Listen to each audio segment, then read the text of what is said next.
యుద్ధాలు ప్రపంచ ఉద్రిక్తతల టైంలో బంగారం వెండి వంటి విలువైన లోహాలు ఇన్వెస్టర్ల దృష్టిలో సురక్షిత ఆస్తిగా మారి ధరలు పెరుగుతాయి.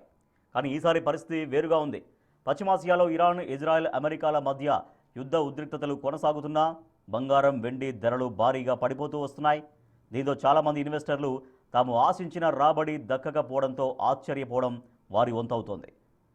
ప్రస్తుతం బంగారం 10 గ్రాముల 24 క్యారెట్ల రేటు 1,36,000 వద్ద ట్రేడ్ అవుతోంది. అంటే 1.74% తగ్గుదల నమోదైంది. అటు వెండి కూడా కిలో 2,17,000 వద్ద ట్రేడ్ అవుతోంది. ఇది కూడా 3.60% తగ్గుదల నమోదైంది.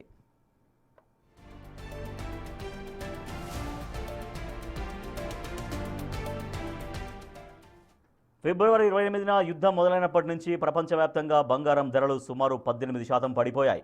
ఈ ఉద్రిక్తతల టైంలో బంగారం ఈసారి సేఫ్ హెవెన్ డిమాండ్ పనిచేయడం లేదు.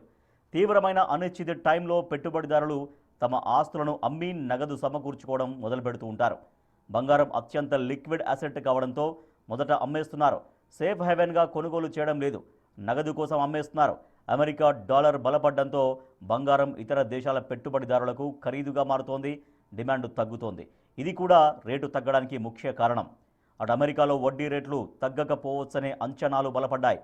ఎక్కువ వడ్డీ రేట్లు ఉంటే బాండ్లు, ఇతర ఆస్తులు ఎక్కువ రాబడి ఇస్తాయి. దీంతో బంగారం తక్కువ ఆకర్షణీయంగా మారుతోంది. యుద్ధం వల్ల క్రూడాయిల్ ధరలు పెరగడం ఇన్ఫ్లేషన్ను పెంచుతోంది. దీంతో సెంట్రల్ బ్యాంకులు వడ్డీ రేట్లు తగ్గించడానికి జాగ్రత్తగా ఉన్నాయి. ఈసారి జియో పొలిటికల్ టెన్షన్ గోల్డ్కు సపోర్ట్ ఇవ్వడం లేదు, ఇన్ఫ్లేషన్కు మాత్రమే మద్దతు ఇస్తోంది.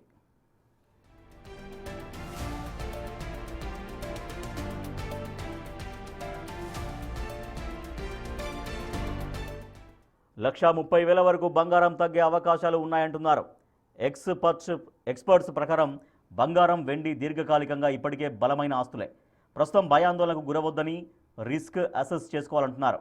కొత్తగా కొనాలనుకునేవారు ఒకేసారి కాకుండా చిన్న చిన్న మొత్తాల్లో కొనాలని సూచిస్తున్నారు.